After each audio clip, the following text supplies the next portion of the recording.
I shouldn't be here. I shouldn't be telling this story. No one falls from the sky and lives to talk about it. But I did. And even now, decades later, I can still hear the roar of the engines, the screams, the sound of metal tearing apart like paper.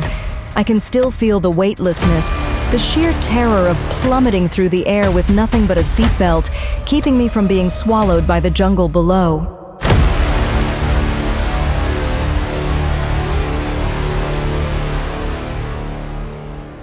It was Christmas Eve, 1971. My mother and I had boarded Lanza Flight 508 in Lima, heading to Pucallpa. It was supposed to be a short flight, less than an hour. I was 17, fresh out of school, eager to return home and see my father. The plane was nearly full, passengers chatting, reading, lost in their own worlds. Outside the window, storm clouds loomed, thick and dark. The turbulence started lightly, just a few bumps.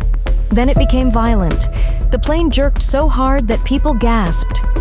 My mother, sitting beside me, gripped my hand. "It's just turbulence," she whispered. "It'll pass." But it didn't. A sudden flash of lightning, a deafening crack, and then everything exploded. The cabin was ripped open, pressure blasting through the fuselage. One second, I was holding my mother's hand. The next, I was falling. I was still strapped to my seat, spiraling through the air. The wind roared, my stomach twisted, the jungle below rushed toward me like a solid wall of green. My mind couldn't process it. I was too small, too fragile. I was going to die. And then, blackness. I woke up on the jungle floor. The first thing I noticed was the silence, the way the world felt impossibly still. Then the pain hit. My head throbbed like it had been cracked open. My body ached in ways I couldn't understand. I touched my face. Blood, sticky and warm. My right eye was swollen shut. I tried to move, but a sharp, searing pain shot through my shoulder. My collarbone was broken. My left knee throbbed with every breath, but I was alive. Somehow, impossibly, I was alive. I sat there for a long time, staring at the sky through the canopy. The trees were massive, ancient, their branches tangling together in an endless green ceiling. Sunlight filtered through in scattered beams, making the leaves glow like stained glass. The air was thick, humid, heavy with the scent of earth and rot. The jungle wasn't silent anymore. Insects buzzed, birds called, the distant sound of water gurgled somewhere beyond the trees. I called out, my voice hoarse, weak. "Mom?" No answer. Just the rustling of leaves. I tried again, louder. Nothing. The plane was gone. The people were gone. I was alone. I knew I had to move. Sitting there wouldn't change anything. I forced myself to stand, my legs shaking beneath me. Every step sent waves of pain through my body, but I gritted my teeth and pushed forward. The jungle was endless. Thick vines, twisted roots, plants with leaves as wide as my body.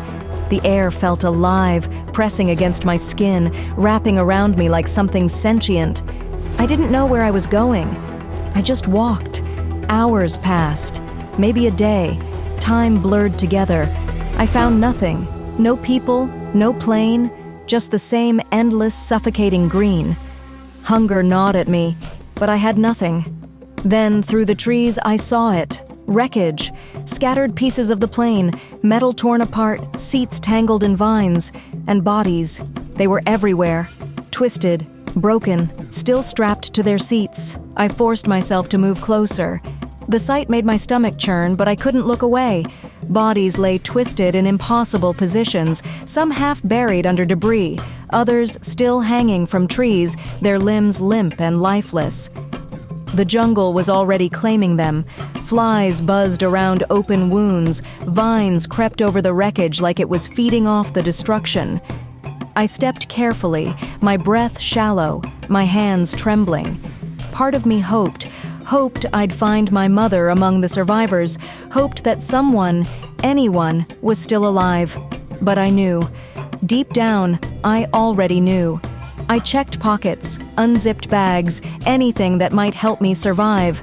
Most of what I found was useless, shattered glass, torn clothing, soaked papers. Then, in the wreckage of a seat pocket, I found a small bag of candy, 5 pieces. It was all I had. I stayed there for a while, too exhausted to move, listening to the sounds of the jungle. I was shaking, but whether from cold, fear, or exhaustion, I couldn't tell. The reality of it all settled deep in my bones. No one was coming. I had to save myself. I remembered what my father had taught me. He was a biologist, had spent years studying the Amazon. He always said, "Follow water. It leads to people." So I listened. I walked. Hours turned into days. The jungle was a living thing, pressing against me from all sides, its vines clutching at my arms, its roots threatening to trip me with every step. The heat was unbearable, thick and suffocating. Sweat drenched my clothes, and my broken collarbone throbbed with every movement. I found a small stream on the second day. The water was brown, filled with insects, but I drank anyway. It tasted like earth and metal, but it was better than dying of thirst. I followed it, hoping it would lead to something, anything. By the 4th day, my wounds were festering. My arm had swollen, the cut along my leg oozing a sickly yellow. Flies clung to my skin, and the itching was unbearable. I could feel something moving under my flesh, deep inside the wound. When I looked closer, I saw them. Maggots. My stomach turned, but I knew what they meant. My father had taught me about them. "They only eat dead tissue," he used to say. "It's disgusting, but it keeps the infection from spreading." Still, I couldn't leave them there. I needed to get them out. I searched for anything I could use, something sharp, something sterile. Then I remembered. Fuel. If there was wreckage, there had to be fuel. I backtracked to the crash site, my legs weak, my vision swimming. When I found a section of the wing, I pressed my fingers against the metal. It smelled of oil, of chemicals. I knew it was dangerous, but I had no choice. I dipped a torn piece of cloth into the fuel and pressed it against my wound. The pain was immediate, burning, searing, unbearable. My body convulsed, my breath came in ragged gasps. But it worked. The maggots squirmed, writhing as they surfaced, and with shaking hands, I pulled them out one by one. That night, I barely slept.